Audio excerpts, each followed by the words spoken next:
Welcome to episode 142 of the Sports Geek podcast. On this week's episode, I recap my recent South by Southwest experience with roommate Lenny Goh from Tradable Bits.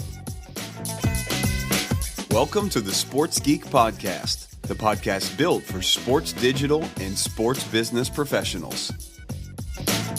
And now, here's your host, who sees far too many inappropriate photos athletes post online, Sean Callanan. Thanks, DJ Joel. I try my best to forget those photos, but never mind. My name is Sean Callanan, and you are listening to the Sports Geek podcast. Surely you're doing it on Pocket Casts. I think I've mentioned it enough now that everyone should be on board. I'm a big fan of Pocket Casts as an app. If you're looking for a new app to listen to your podcasts, please give Pocket Casts a go. It is worth paying the $3.95 or $4.95. Comparatively, when you think about how much you pay for coffee and the fact that people balk at buying a well-made, well-produced app for $5, sometimes it is a bit of a strange one, but well worth the investment. But please let me know what you listen to podcasts on. You can send me a tweet at Sean Callanan. You can even use the old school method. No, don't fax me. You can send me an email, sean@sportsgeekhq.com. Really happy to catch up with a good friend of mine, Lenny Goh from Tradable Bits. Been working with Lenny over the last couple of years with Tradable Bits and doing sponsor activations using the product. Really great product. I highly recommend you check it out. So we roomed together at South by Southwest, checked out some different panels, and so I thought it'd be a good time. We were planning on doing a podcast in Austin, but it was so hectic, and the last thing you want is a hungover podcast. It might have been a bit interesting and maybe a little bit more like my previous podcast, Beers, Blokes and Business, but we didn't do that. We rescheduled once we both got back in Canada and Australia, and so I caught up with Lenny to sort of recap some of the main takeaways that we both had. And stay tuned for after this discussion for a fun fact that links Lenny to our guest from episode 140, the Canucks, Kevin Kinghorn. But now, here is my chat with Lenny Goh from Tradable Bits.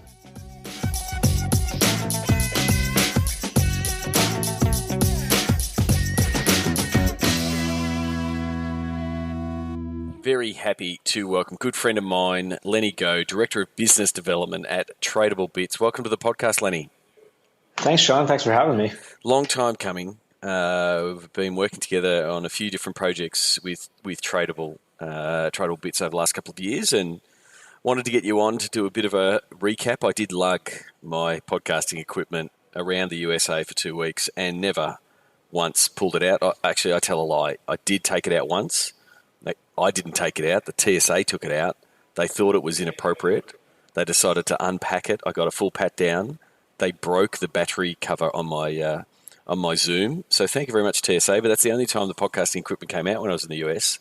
So we had to schedule this catch-up to do a bit of a recap of South by Southwest. Absolutely. I know we definitely talked about doing it, but we were so jam-packed and there was always things to do that we had to be in the moment. But at least we took some notes. We did take some notes, but yeah, we did think about doing the Sports Geek After Dark podcast, but it would not have been fit for consumption, unfortunately. So what I want to do is we'll bounce around a few different topics. We've written down a few different takeaways, some of the panels we like, some of our favourite moments. We'll bounce around. We don't know where the conversation will go. We obviously saw a lot of colleagues and friends of the podcast in Austin. Absolutely. Starting off, if there was a biggest takeaway or a biggest theme, because South by is always known for that. This is the hot thing. This is the new thing. Did you have a takeaway like that from 2017 South by Southwest? Yeah, I did. So this was my second South by. I had the pleasure of attending and rooming with you as well. So we kind of got to take in a lot of it together. Last year, I thought everything was all about VR. Yep. And then this year, there seemed to be a real shift towards bots. And that was something that I was very interested in digging into and learning as we were going to be developing some of those pieces into our software as well. So I went to a number of bot sessions, and probably the best one I sat in on was by Dharmesh from HubSpot. Yep. And they built out something called GrowthBot. But he had this quote that's really kind of stuck with me. And he said, if chat is the new browser, bots are the new website. And it kind of blew my mind a bit. But it kind of is really true if you kind of think about how bots are being used these days. People are getting lazier and lazier, and they want to, ask and search on a website may not be the most attractive thing to do. So perhaps engaging with a bot and asking questions is a great way to drive you to the next step. So was that a panel, or was that the workshop where you actually sort of tried to code a bot? So I went to 3 different bot sessions. One was where I went and dug in with Trisha Katz. I've dubbed her the Queen of Bots. Yep. She likes that title on Twitter. She knows a ton. Walked us through lots of different platforms on digging in, rolling up your sleeves. TJ Ainsley and I sat in on another panel just on bots around Kick and just kind of what was out there, what people are doing.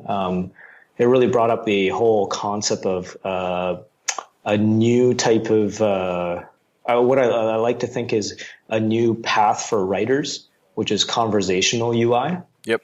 So like kind of taking that whole concept of writing for a bot in a personality or things like that. There were some really interesting things like the rollout for the new 50 Shades movie where they had made a Christian Grey bot. Okay.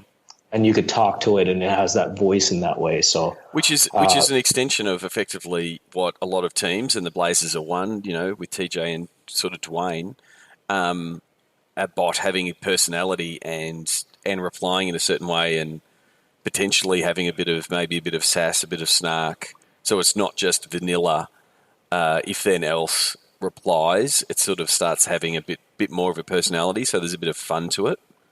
Absolutely. And that's I think the attractiveness of having a bot in its own way. One, you can kind of deliver the right information to your fan base, but also engage them in a fun way that would make them want to keep coming back, right?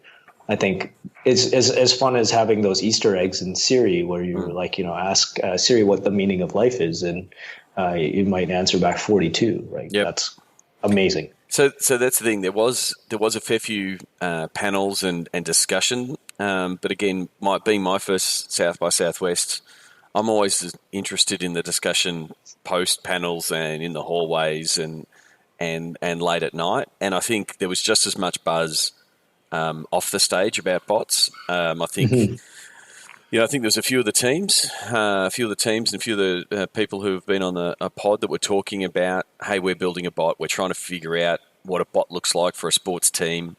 We're trying to look at, and I think the bar is so high for a sports team. 1-800 Flowers can build a bot and says, I want flowers. Where do I live? Order me flowers. And it's really binary and very simple. But if you're building a bot for a team, you're going to get this. Load testing is going to be super important because every fan's going to use it, and every fan is going to test it. They're going to be the most stringent testers of your platform, and they'll have the bar set so high. They'll expect to be able to say, I want highlights of my favorite player. I want parking instructions. I want to refund my ticket. I want to order a beer. They'll try everything, and it's very much. I think the other part of the bots thing was the machine learning. How these bots could get better, get smarter, start understand, I guess, the functionality that the fans want. But the deliverable of that first bot, is always going to be it's going to be tough because you have to rein in the expectation of fans on what they're going to expect out of that bot. So building it to be customer service like, and effectively another customer service rep for your stadium is probably the safer thing that you can build out. But then as you start understanding what your fans want, you can start widening that scope. But it's not a simple thing, but you need to really think about it, and then think of it from that fan's point of view. How are the fans going to react, or at worst, try to break it? And that's going to be a really good scenario to see what sports actually deliver into the market. Yes, definitely. I completely agree with all your points. That's definitely going to be very exciting for us. So definitely be working with our partners later this year to roll out our bot technology with them in combination of all the other great things they're doing from our fan data platform as well. Yep. And giving that an opportunity to have users engage with them. Messenger is a great way to start. I think it's a low barrier to entry. Yep. You don't have to have people download an app, and you're only going to get so many fans download your app. But there's over 1.5 billion people on Facebook, right? And fans all over the world. So there's going to be a fantastic way to be able to drive engagement. And like you said, roll them out in phases and really start to understand the types of questions that you're sort of getting from your fans and how you can start to tailor responses that way. So that's kind of the approach we're taking.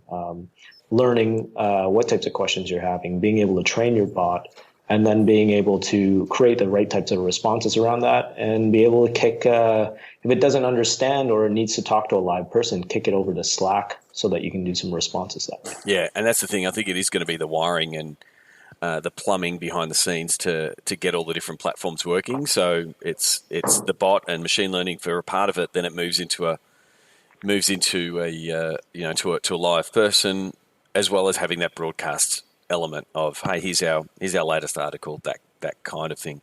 I think the other thing, I didn't see, like you said last year, that there was that hype around VR, and for mine, it seemed to taper off a little bit. Like people, it hadn't progressed as much from last year to this year. There wasn't as much hype around VR. There was a lot of the, I think Gary Vee said it best when he had a whole room full of people. And he said, VR's just not there yet. Put your hand up if you know someone that spends an hour a day on VR that doesn't work in the industry. And there was no hands because it hasn't quite gone mainstream. But I think some of the developments, and I think, even just in the last week, Facebook 360 available now for everybody via their phone, which is ridiculous considering, the opportunities that are there. I think it's just going to keep building as more and more content gets into the market, those type of implementations will start coming. Of the activations that we went to, I really enjoyed the Sony one that had a few VR examples in there where we were walking around with the goggles on, trying to play a game of tag with different views. It was very GoldenEye. It was a throwback. It was a little bit, but I think the implementation of VR is still coming, and I think as we get more, like our feeds will start being flooded with, Facebook 360 video that's live, and that sort of immersive element, and we'll get past the that's cool and moving our phone around, and we'll start going, no, I really want to consume that type of content with a headset. I think then that will sort of build, but my sort of takeaway from South by, it's still not quite there, but there's a lot of people working on the pieces that will potentially take it mainstream. Absolutely. And I think last year when I was at South by, all the activations had something around VR, and I noticed so many of them just really kind of skipped that this year. Yeah. So that's kind of indicative, I think, a little bit of like that whole hype on what the new hot tech is. Yeah, and for mine, like I was, as someone who sort of watched South by from afar and being my first one, and seen platforms like I think it was Periscope 2 years, Meerkat 2 years ago. Twitter was born there. There's a whole bunch of these apps have been born there. There wasn't a really new, bright, shiny thing. It was really just an extension of the current platforms. Like I didn't see, like that was a bit disappointed from my point of view. I thought Snapchat and Spectacles were going to make a bigger splash at South by. Right. I had my specs. There was a few other people that had their specs. We did see. Yeah, you were all over it with the specs. We did see one vending machine for specs, but we did not. I expected, post OPO, that was a success and starting to. They must have just not had enough product to put it out there, because I expected a bigger presence from Snapchat, and to say, hey, if we're a camera company, they should have wanted everyone walking around with specs. So I thought that was surprising, as far as there wasn't a really big, buzz trend where you could just hear it around, because we were still, you saw me with the specs and people still did not know what the glasses were. That's true. You're a pretty cutting edge guy, right? But at the same time, I did notice. I was quite surprised that of the amount of other people that I saw with specs as well. I mean, of all places, South by is going to be the spot where people are going to use that type of technology as well. Yeah. So I think there was a panel that I jumped in on specs and sports, and I think there was maybe 12 or 15 people there, and we all took a photo together, and we all took a group, I guess, a spec snap. And, it was almost like, this is almost a world record of the amount of people in the same room wearing spectacles. I just expected there to be more. I think the other, it's not really a trend, but it's more of a confirmation, especially for everybody who, a lot of, that listen to or I talk to on the podcast, is storytelling is alive and well. It is so, some of the best panels that I went to were all about how to tell a story from a content point of view and how to use the different platforms. I went to a really good session with the guys from Bleacher Report and the Kick-Ass, sort of using that comedy, sports comedy element and the content they're producing, which I think they're doing a really good job. We also were, sort of a fluke of the schedule when I saw the Frank Oz Muppet Guys Talking documentary, and having them talk about, I guess, the aspects of storytelling and character building and stuff around the Muppets. If you haven't, again, I don't know if it's available for download or whatever, but if you go to Muppets Guys Talking, and the way you remember that is if you say Muppet Guy Stalking. .com. We were lucky enough to see that documentary and then see Frank Oz do a Q&A with Leonard Maltin. There was so many things that were similar to good team dynamics, how people should work together, how you tell a story. It was a great metaphor for startup culture. Yep. Something that we find at our team, we're a small group, about 10 to 12 plus. And it's all about finding good people. And like, just like they were sort of saying, it's like getting the right people who will kind of do with teamwork and that collaborative creative process, putting the egos aside and doing what's best for the good of the team, but also being able to like go through thick and thin, right? Like, no matter what, and work at all hours to make it happen. Like when Jim Henson's going to be doing the song while he's sitting in some barrel in the pond for like hours on end. Yeah. He'll do it for the best shot and what is good for the team. Well, yeah, to explain that scene, not to spoil the movie, but in the Muppet movie where Kermit the Frog is sitting on a log in the middle of the lake, Jim Henson had to sit in a 44-gallon drum underwater with his hand coming out behind the log, and he had to be in there for like 4 hours.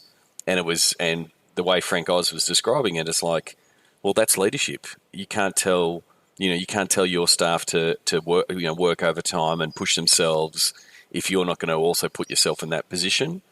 And it was very much how Jim Henson led, but then also how super talented people, can work together and not have that, show Kobe Shaq type of thing. Someone has to be alpha dog, sort of thing to work with. So, yeah, I thought it was it was a little bit of, because I deliberately went, I was going to some of the sports sessions because I wanted to hear certain people or hear from certain teams. But then there was a couple of times where I went, no, I'm going to, I guess, stretch myself, go to a different panel that I'm not expected to go to, because otherwise I'll always be, patting everybody on the back and we're all talking and nodding our heads about the same things. I wanted to go to a few things, and that's sort of why I went to the Muppets one. It was a little bit of childhood hero and childhood memories of watching the Muppets growing up, but also, Frank Oz is an absolutely legendary storyteller. And it was funny because I've told a few people that we saw Frank Oz, and everyone was like, did he do Fozzie's voice? Did he do Yoda's voice? And they were really particular in saying, we're not voice actors. Yeah, we're puppeteers, and the voice is only half of the performance. So he didn't dumb down, or he didn't, betray his craft by going, waka waka waka. But which would have been great. It would have been great if he, left a voicemail and said, as Yoda, and said, Sean's not available, don't leave a voice message. That would be awesome. But he, some of the takeaways are, I guess, round the way their team worked, the way that they had fun, the way that they were always trying to break character and trying to make the scene difficult. And they were always taking the piss out of each other. Exactly, they were busting each other, but it sort of pushed them all to another level. So that competitive juice is sort of kicking in. Can I perform at this level and take all the heat underneath? So I really love that. I will keep an eye out. Thanks for the tip, Adam Martin. He sort of did tell us that a lot of the talks will be available on the SoundCloud channel, and they're starting to filter through now. So hopefully I can find the Frank Oz chat with Leonard Moulton. But yeah, definitely check out Muppet Guys Talking if you're ever a fan. The stories that they had were amazing. Just being able to get into the process of creating each character and how they came about, the origin story. Oh, it was just such a cool one. I know you, me, and TJ were all big Muppet fans. Yep. So I think we all really enjoyed that. And just some of the pranks they would pull on each other were so hilarious. So I don't want to spoil anything, guys. You have to watch it if you're a fan of the Muppets. And so then the other part of the storytelling piece, which was very much interesting for me as a podcaster, was listening to the ESPN team, from the 30 for 30. Dan versus team. Dave. And they're building out a 30 for 30 podcast series. So same format as the movies. So if you've watched the 30 for 30 movies, some really good sports documentaries. And it was very interesting for them to talk about, how to translate that storytelling into an audio format. And I've sort of, in discussing 30 for 30, as someone who consumes a lot of audio, and I could go to my Pocket Cast stats to look at it. I might share it online. I think I did it recently in the Slack. I thought that potentially you could take the Bad Boys doc, or the Reggie Miller Knicks doc, or the O.J. Simpson 1994 doc, and you could just listen to them, because a lot of it is just talking, interviews with people behind the scenes, and sort of pieces the story together. But what they said is, audio is different. It needs the back announce. You need to have someone describe who's the next person to talk. Those kind of things. And so that was one of the first things they did when they were starting to go into the audio space, is just listened to the movies with just audio. And for them, it said it didn't work. Now, maybe they are harder markers. But yeah, it's a different editing process. It's a different storytelling process to do that. So it's going to be interesting. I think it was June. I think June is when the 30 for 30 podcasts come out. One of their first ones is Dan versus Dave, which is, for those who don't know, it's from the Barcelona Olympics. A couple of decathletes, that were 1 and 2 in the world. 2 Americans that were, pretty much favoured, and it's as much about their rivalry and also the Reebok ads that came around where it was Dan versus Dave. I won't spoil it as much as they did at South by, but it does sound like a fascinating story. We're lucky enough. Thank you from Tracy Kaplan from TuneIn to invite us to the live read and interview with Dan and Dave on the final night. So I think, again, for me, it will be another way to get more people into podcasts, and for me, that's good. For sure. And myself, I've been getting into podcasts more. Obviously, I listen to Sports Geek, my favorite podcast. But other than that, I'm a 30 for 30 junkie. I love all that sort of stuff, and just to have more bite-sized content to listen to, where maybe I'm walking to a meeting or I'm in the gym or doing something, is great. And I think there was one amazing point that when we sat in on the panel for 30 for 30 that I never thought about is they always get pitched great ideas for 30 for 30s. And they're like, oh, that's awesome. It's like, what kind of footage do you have? And they're like, don't have any. And that's where they're like, okay, well, this is where podcasts can come in. Exactly. And I never thought about that, but then you can always set the audio stage and sound stage for this. You can add like great background music to add to the drama, and like throw in clips from a call in a game or an interview. And you can really kind of like, easily close your eyes and picture it all there. And I think that's the amazing thing about taking 30 for 30 into a podcasting realm. Yeah, definitely. And that's where I think they'll do well. And then the thing is, what can sports learn from that? And I think I talked to the guys at the Pistons about their podcast. I talked to TJ about the podcasting stuff that they've done with the Trailblazers, the Trail, which is more of a documentary, behind the scenes, evergreen type of content, which I think is underutilized in the world of sports. Like, you can go and find out, you can listen to the podcast on the Trail. There's an episode there on the genesis of the logo. Mm-hmm. And so they talk about how it came about and that kind of thing. Whereas, talking to the guys at the Pistons who do a Wired podcast with Jake Chapman, they're doing a news podcast where here's the latest news. We're talking to a beat writer, and that those two podcasts have different consumption habits around them. And so what you need to do is figure out which, for the effort, producing, say, a daily or a weekly news podcast, or the effort to produce a documentary style podcast, which might take a little bit longer and a bit more research and a few more interviews and a bit more work on the editing side. What value do they have from a length of engagement with the fan? Both of, one, do they deeply engage and listen to the whole 20, 40 minutes, however long it is, but then also, can you, over time, continue to build an audience for that piece? So I think that's the piece where sports fans and sports executives will listen to 30 for 30, and like you just said, there's so many really good stories that you can deep dive on that will both be loved by your rabid fans, your digital cheer squad that consume everything, but also go much wider, because it can be pitched to a casual fan, or just it's really just a human interest story. And so they're the pieces where I think the smart sports teams will go, we want to do our own 30 for 30. Now, it doesn't mean you have to do 30 episodes. You can do 4. You do 4 high quality 30 to 40 minute pieces. It's going to make, and it's really going to connect with a whole bunch of fans. And the thing is, it's a very sponsorable product. Oh, you took the words right out of my mouth. I was just going to say there's another avenue for sponsorship for sure. Yeah, and so you're seeing now that obviously ESPN jumping into the market. What the Ring is doing, what Gimlet are doing.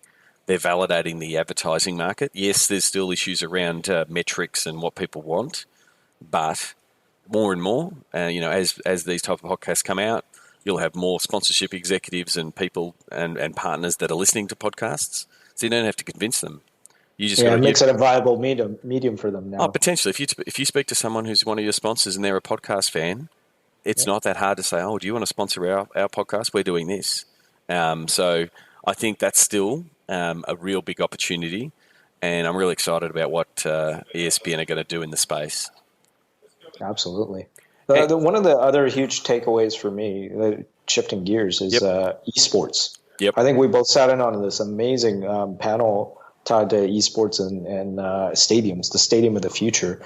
And I mean, for me, basically what the panel was, they had a number of esports experts, someone from the league, someone was an advisor, someone from ESPN, and it was just talking about the stadium of the future. So actually building a stadium for esports itself and what that would sort of look like, but also like what the climate of esports is like currently and how it's evolving. And that's a hot topic these days. Well, it was. I mean, we had Stan Press. So the panel was, and I hope they do put up the audio. Why esports needs a coliseum, and I'll put my hand up. I went in there thinking it's the wrong way around. Like, there's all these fans that are watching online. The streaming numbers are ridiculous.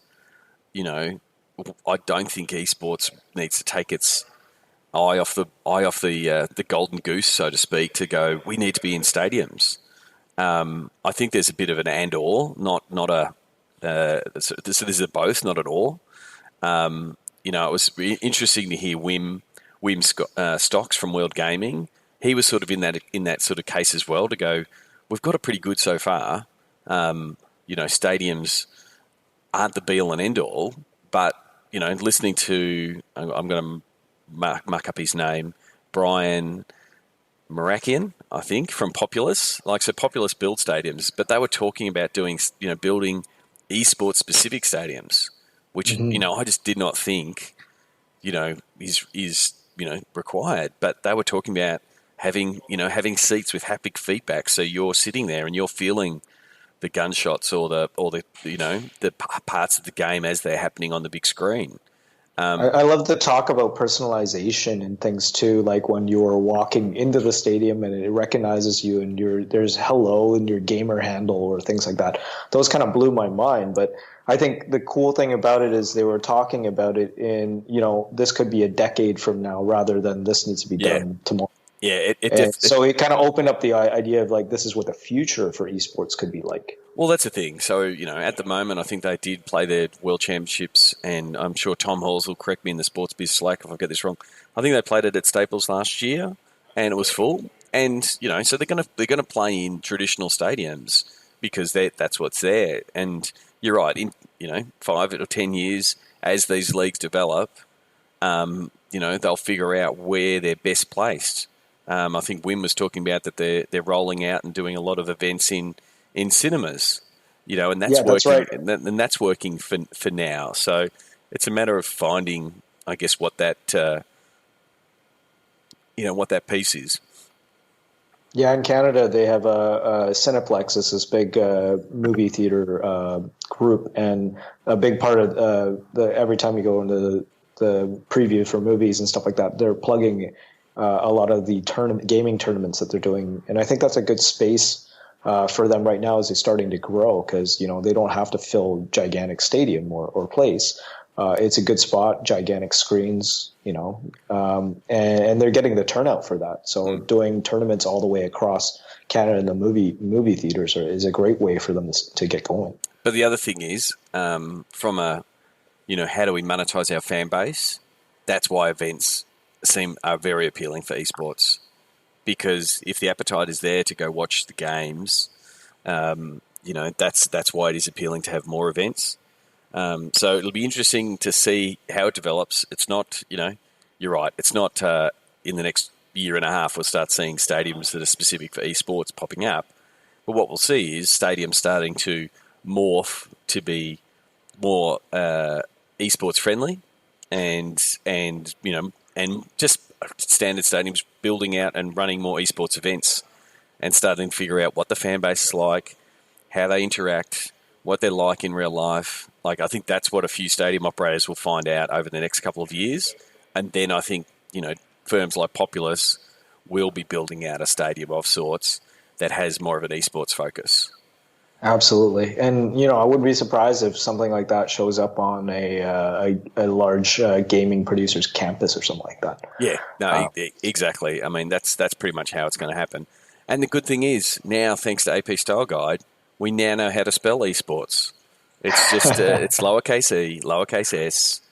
Everyone has to go back to all their blog posts and change e-sports, e-sport. Like, I'm quite happy that now someone has finally definitively said esports.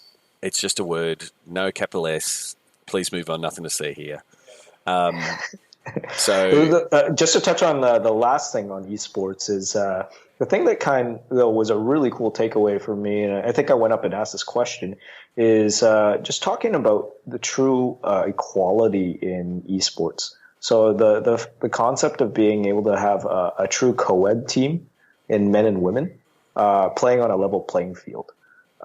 Was, I think, a pretty interesting concept. That now you actually don't have anything that is a physical advantage, well, someone being stronger or anything like that. You have a completely level playing field, and I think that can be a boon to esports marketing for women.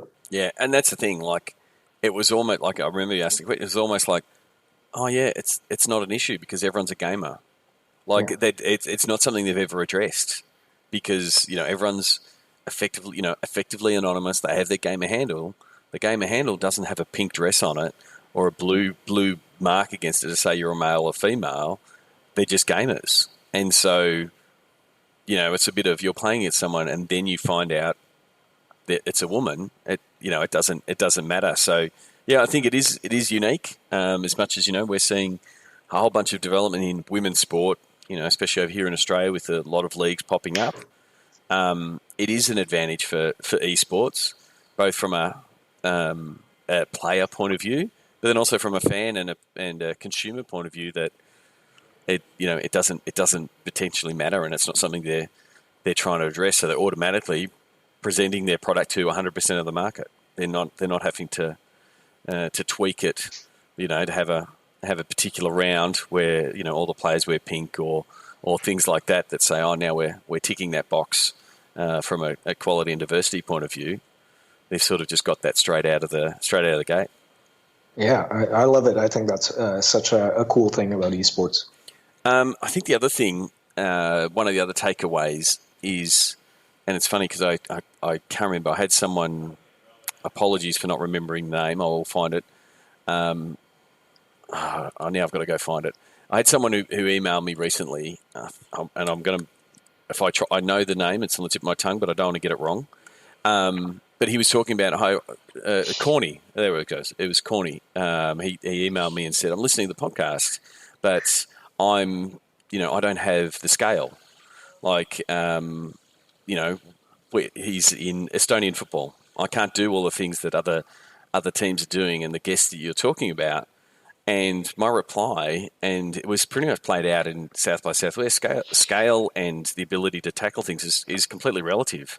And I think that was borne out when we had Russell Stepford from Barcelona recently in the job there at Barcelona, sitting next to Jamie Tabor from Leicester.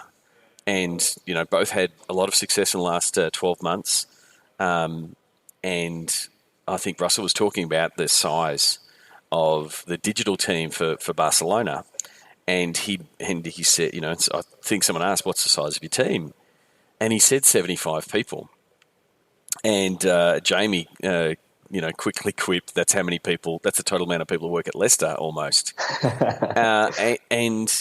And there was a lot of people, jaws dropping in the room. Now, Russell did go to explain that did include a 24/7 dedicated TV channel for Barcelona, which takes a lot of resources.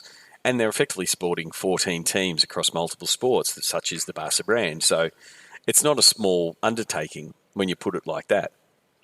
But the thing is that Jamie's sitting there with the smaller Leicester team, or Corny's sitting there with the even smaller Estonian team. It's just a matter of tackling what you can tackle, proving that what you're trying to tackle has worked, bringing in revenue from that, and your team will grow. Everyone who's listened has been through that, sort of journey. So it's obviously you can't go and say, I want to tackle everything with your resources. It's defined by your resources. But if you go and show success, and success is defined in multiple ways, selling tickets, selling sponsorships, bringing in digital revenue, it might be just growing your fan base, and then that proves to your sponsors and more money comes in. But you've just got to focus on that piece, and it will grow. It's just that you're, a bit further behind because, 7 years ago, teams were teams of one or two. So it's, to me, scale is relative. And there was a few people in the audience looking at, we can't do what Barca does.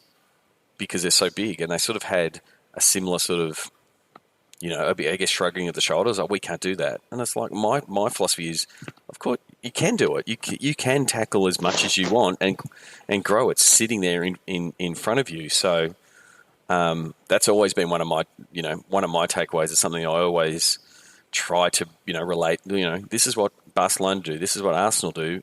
This is what your team can do to get to that, to start delivering to that level. So it's just a matter of focusing on the right things, and your team will grow with if you're pointing your team in the right direction. Yeah, I think it's about working smarter and having the right partners and right tools and things like that. That you don't need to be a gigantic either. So exactly, and you just got to focus on what is needed for your team.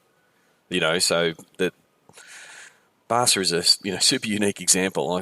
I'll get it wrong. Is it 270 million fans socially around the world? Like that's a ridiculous number. So they're working on this global scale.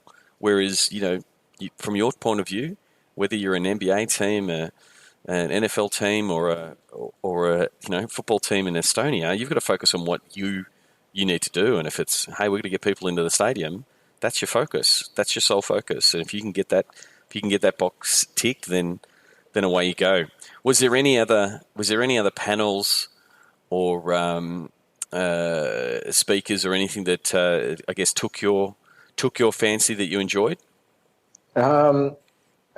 I think there was a funny one that we both sat in on, was the weird startups of Japan. The weird startups at the University of Tokyo. Yeah. There was some interesting, funny, interesting things there. I mean, the previous year, I was really astounded by when we walked the expo floor, especially in the Far East, and seeing some of the tech stuff that they were developing over there.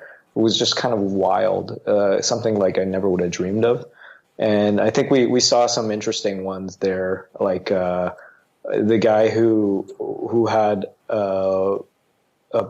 was it like a bot or something to sing "We Are the World" in the voice of Hillary Clinton? Oh yeah, he had a voice changer bot where you could program it to say anything. But it also, which would be great, because I've always wanted to be able to have Morgan Freeman narrate anything that I'm doing. So that would be a cool way.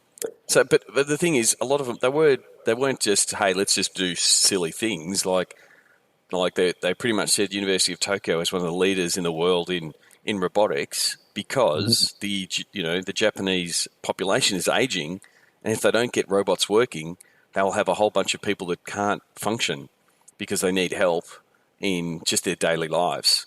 And so there's a really big need for them to be leaders in robotics. So totally. It was a great BuzzFeed headline to get us in the door. But again, really interesting in sort of figuring out what they're doing. We need to wrap this up, because I've just looked at my calendar, just said I've got another meeting in 9 minutes. From a takeaways point of view, quick recap. Anything else from the from off the panel side, the parties and the things around South by? Any main highlights from there? We went, hanging out with you was a lot of fun. I think we met a ton of people. I think the Facebook Sports thing was good. I think we had 15 plus sports. There was a few podcast guests there, and so thank you for Jacob and Kevin Cote both being guests for inviting us along. It was good to hear, I guess, what they're looking to do, and I guess the developments that we just spoke about before, Facebook Live and 360, and the work that the Kevin Cotes of the world have to do with the leagues to sort of free up the rights. I think I remember one thing that we saw from a presentation that I thought was pretty cool. With sports teams are going to be able to drive a feature for donations to charitable causes via a button. I think that's going to be fantastic for the sports teams out there. Yeah, definitely. Then we had an absolute blast at the Zendesk party with the guys at Hootsuite, and I'm really thankful that we are now part of a controversy that has caused the Canadian government to put a worldwide ban on cardboard cutouts of your Prime Minister. JT, Justin Trudeau is a pretty popular guy, and he was spotted all over Austin. Yeah, and so now, sort of since that, the Canadian government has forbid cardboard cutouts be made of Justin Trudeau, because he might have been seen, I guess, crowd surfing at a Zendesk party. But he was a very most loved piece of cardboard in South by, I must admit. Absolutely. So I think for mine, I'm still in recap mode for mine as far as, will I go back to South by next year? For me, the positives, love catching up with all the people, and, the friends that were there. I think if they're going to continue the sports track, they need to do a bit better in promoting it to the sports market. I still, in my visits prior to South by and then post, there was a lot of people that go, "Oh, I did not realise it had a sports track." So I think that's a bit underwhelming, as far as they should have got more representation from sports execs there. But so for mine, it's always the people that make a conference, and so for that way, it's a big tick. So it's just a matter of what, if there is going to be a sports track, how it's going to be framed, will probably determine it. I think there's always stuff to learn and see around South by. But I'll probably assess it again next, I guess, this time or earlier next year, and probably submit a panel and see where I go. What about yourself? Are you thinking in or out for South by next year, or still in assessment mode?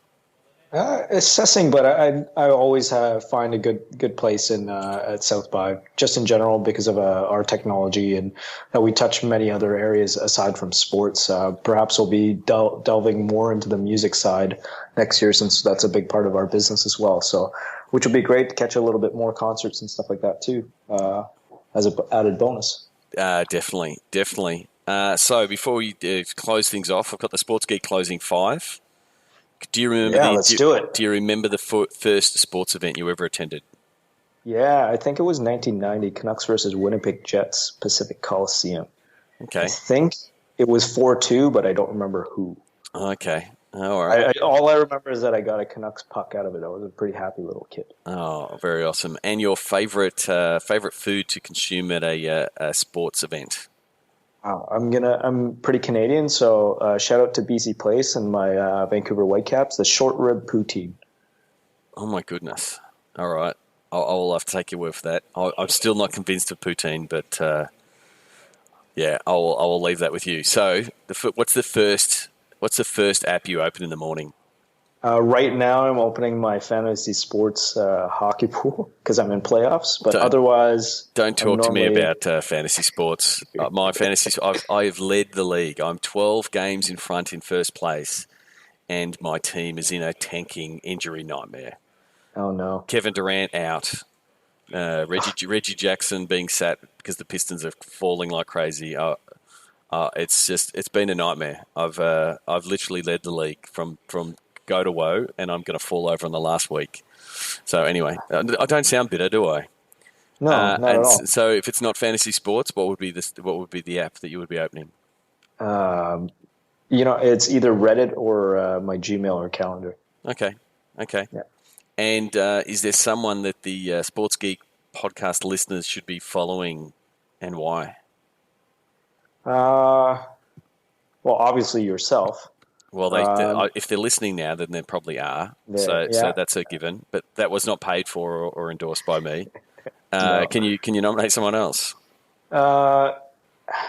It's specific to sports business? It can be anything. It can be Players Tribune. I'm a huge fan of those guys and the stories that they're telling. Again, going back to your whole storytelling thing. Yep. And I don't know if you're a hockey fan at all, for anyone out there, but James Duthie and Bob McKenzie from TSN are amazing, and they both have pretty good podcasts as well. Okay, very good. And Kevin Durant style, what social media platform is your MVP?